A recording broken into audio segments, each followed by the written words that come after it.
Welcome to a chicken named Paul. Welcome to it. Poulet nom Paul. That's definitely not right. That's not right at all. So today's topic, we're going to talk about Consent. consent. Consent. Consent. Consent. Yes, please. What does consent really look like in queer relationships when both people have trauma? We normalize consent in hookups, but what about long-term queer relationships? That's good. That is good. What does consent even mean? Ooh. I think to me, consent is an acknowledgement and agreement that you're wanting to do something without coercion. Yeah, let's get into it. In dating. I think it's always useful to be respectful and direct. So if you want to go on a date with someone, like asking, like, do you want to go on a date with me? I do agree with you. I think it's always best to be direct. Is directness a part of consent? I don't know, but I think regardless of whether or not you're direct, I think the question does need to be asked. Like, you have to ask the person, do you want this? I mean, I always preface like no pressure. I never want someone to feel pressured into saying yes to something. I think whatever it is that you're doing, like, you should be approaching it with non-coercion. That's so crazy that you just said that, because as you were sharing in my brain, I was like, I do think a really good rule of thumb for any sort of dating situation, and that includes like just meeting someone at a social event, is non-coercion. So that directness paired with non-coercion. So going up to someone maybe that you find attractive and saying like, listen, I think you're really cute. I'd love to get to know you, but no pressure. Like, if it's okay, I'd love to give you my number, but no pressure, like all the balls in your court, essentially. Yeah. I think non-coercion is like the main takeaway if we're looking at consent paired with trauma. I do appreciate, like, can I give you my number versus like, can I have your number? Yeah, that's a good point. In those situations, I can understand there are so many women, AFAB, non-cis men out there who don't feel comfortable saying no because you don't know how that situation could escalate, and you don't want to deal with like somebody who's like insecure and gonna fly off the handle. So I think like, yeah, saying like, I just noticed you, like, I think you're so cute. Can I give you my number? If you, no pressure, but if you want, like, maybe we can go for a coffee date. Text me if you're interested. In the straight world, I used to give men a fake number. There's actually a number that was disguised, like it was like, as like a 519 or whatever, and then if you call it, it goes, hello, you've reached the rejection hotline. It's probably still in existence. It's like, the person who gave you this number didn't feel comfortable to say no to you in that time and space. Best of luck, and see you later. Hope you're well. To summarize, like in the dating sector, is there like a consent checklist or like 2 points? Be direct, but try to be non-coercive. So what that might look like, as you said, is... Wait, do it to me. Can I give you my number? You're very cute. No. Okay. That's fair. I hope you have a good night. Okay, scenario 2. Hey. Hi. I like your shirt. Thanks. You can definitely say no if you want, but can I give you my number? Yeah. Okay. You can give your number to me. How'd I get so lucky?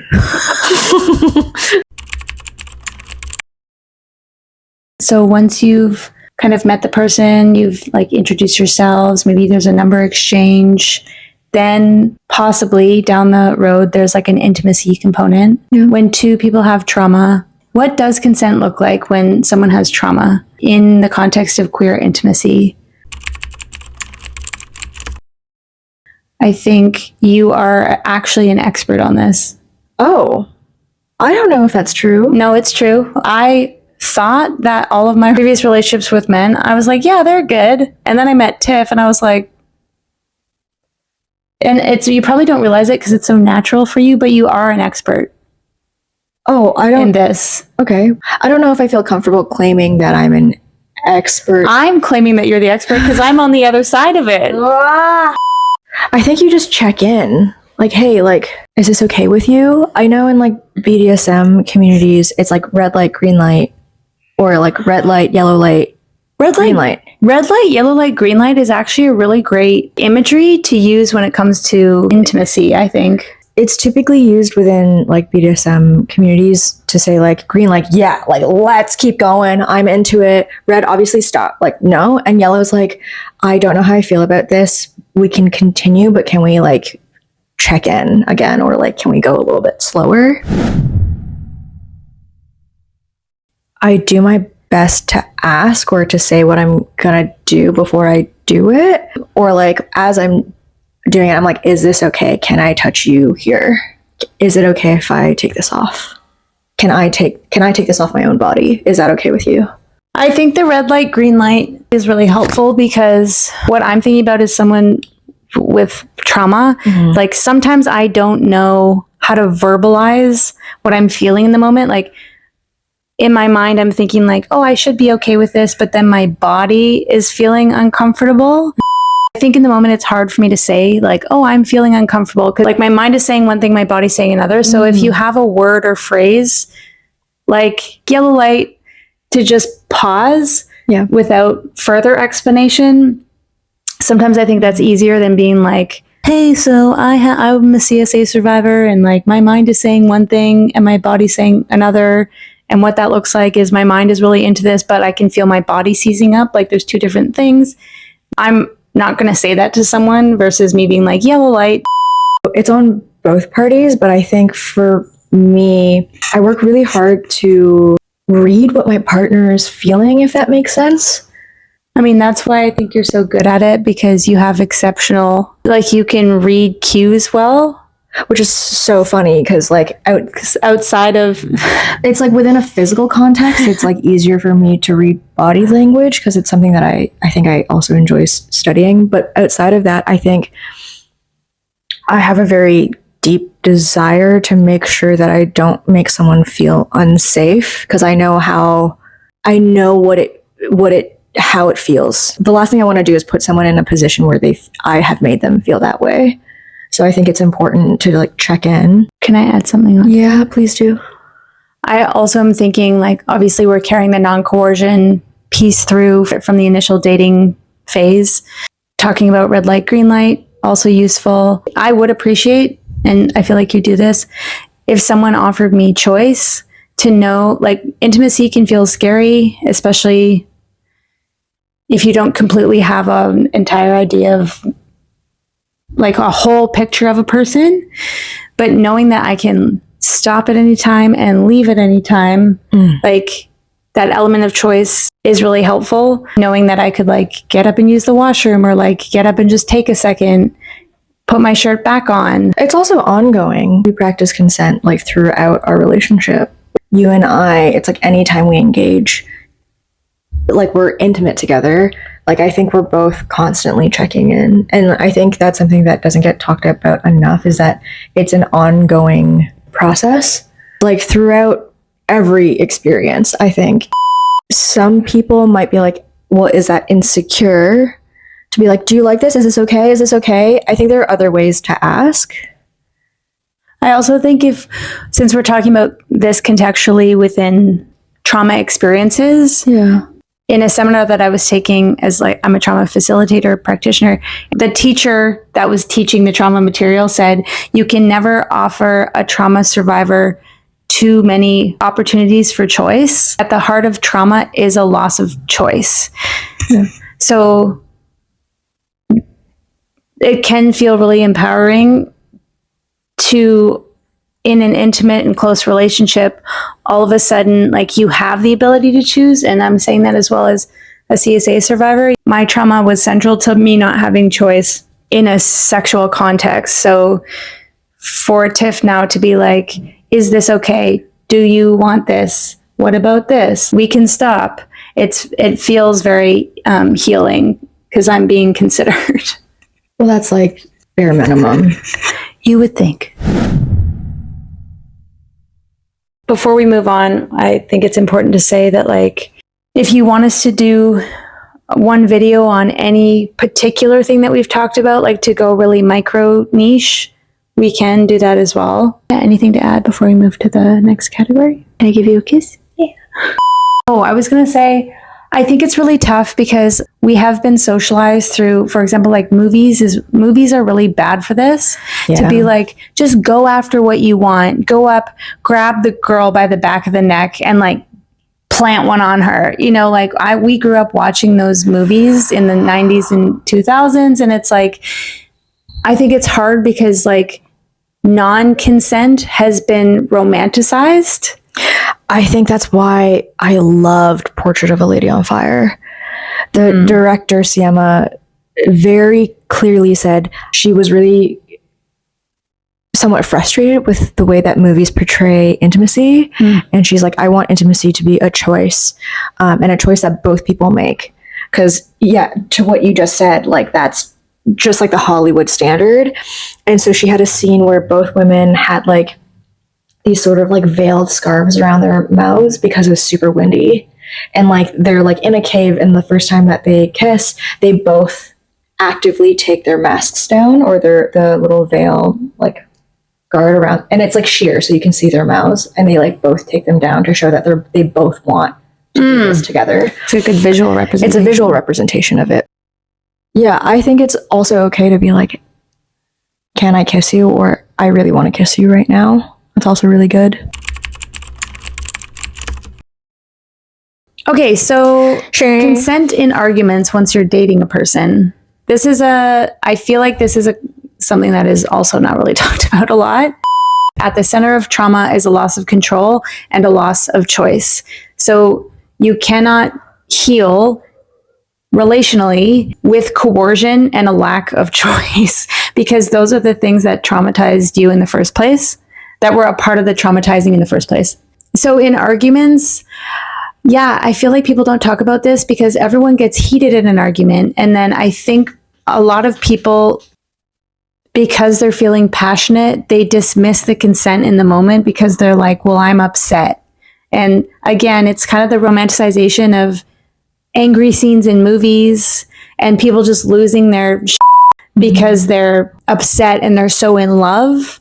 And like, what movies actually show like a fighting scene that includes consent? Like, not any that I could think of off the top of my head. Yeah, like I have definitely in the past behaved very poorly, where like I didn't ask for consent when I like lifted someone off the floor, or like on the fighting. Yeah, because they were on the floor sobbing, and I was like, can we like, can I like sit you up? I didn't ask that, and I just kind of like tried to prop them up because I was like, you are full body on the floor, but they wanted to be there, and like I didn't ask. Yeah, so Tiff is raising a really good first point, is that like, no matter what's happening with your partner or the person that you're dating, if they're sobbing on the floor, if they're on the other side of the room, it doesn't matter. Like, you have to ask. Yeah, and like never force a hug, never force touch in that moment. You think it's going to be good for the person. Yeah, but no, not cool. Maybe they don't want you to lift them off the floor. Maybe they don't want a hug right now. And I honestly think a lot of people will just do what they want in that moment because they feel helpless. Yes. So they're like, oh, that person's sobbing, I'll just hug them because it will make me feel better. Yeah, for sure. Where it's like, you just want to like soothe the other person, but that's not right. I think the thing that you're so good at is asking like, hey, can I even come closer to you? Can I come close? Can I get a little closer? And then when you are closer, you usually ask like, can I touch you? Is it okay if I hold you? And you'll check in even a little bit after that to see if it's still okay. Yeah, I think that's a really good number one thing to remember. Is there like an analogy we can use where it's like, don't touch. Ask before touch. Ask before touch. A younger version of myself like was definitely thinking, well, this is obviously the better thing in this scenario. And it's like, okay, but what you think is not always what's right. So it's like, you have to ask. Anytime you're going to touch somebody, especially if they're upset, you should be asking. Like, you shouldn't be touching people without asking. You just really don't know what kind of, like, this is, I believe, what really separates folks with childhood trauma versus folks without childhood trauma. So to just paint a picture contextually, I grew up in a home where there was always like really insane yelling out of nowhere for no reason. a ton of stomping, throwing stuff. I'm scared. And that happened all the time versus someone who's growing up in a securely attached home with no violence at all. In a fight in present day, the person that's going to be more activated is the one with the history of having to hide when there's violence happening in their home. Like it is a trigger. And like, we don't know out of the gate what people's childhood experiences contained. And that's where I think messaging can be like quite blurred, because you have people out there that are like, oh, like, yeah, touch me, it's fine. Like if you yell and then you come over and give me a hug, like it's fine, because they have no other reason to believe that it's not safe. Or there are other people who like want that. But then that's also a discussion you should have with the person, where it's like, when you're angry, like, should I be touching you? Talking about fighting super calmly now, but obviously we both get activated in fights, we both get triggered, and then it's incredibly hard to engage your rational brain when you're activated. That's literally, there's been studies done on this. So I find if I can't communicate rationally and I want to lash out at Tiff, or like I can't honor like a consent cue, and I don't know what's going on, I'm dissociated, a great rule of thumb is to just go on a walk. Just like get out and of the situation and move your body to calm down and then come back in, versus trying to figure it out in the moment. So long as you're like, I'm going to go on a walk because I can't engage. Yeah. If possible, also being like, hey, like, I'll check in like 2 hours and I'll let you know where I'm at and if I'm ready to come home. Because if you're also dealing with somebody who has abandonment issues, which often a lot of people have, it's like, okay, I'm really angry. I don't want to make things worse. I need to leave. I will check in at this time. See you later. See ya. See ya.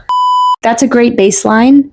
If you want us to go deeper into any topic, let us know. If you have questions about what we've talked about, let us know. If you wanted us to talk about trauma topics, there's so many different directions we could take this. We could also do a secondary video on consent if you want. Ask, ask, ask. Ask, ask.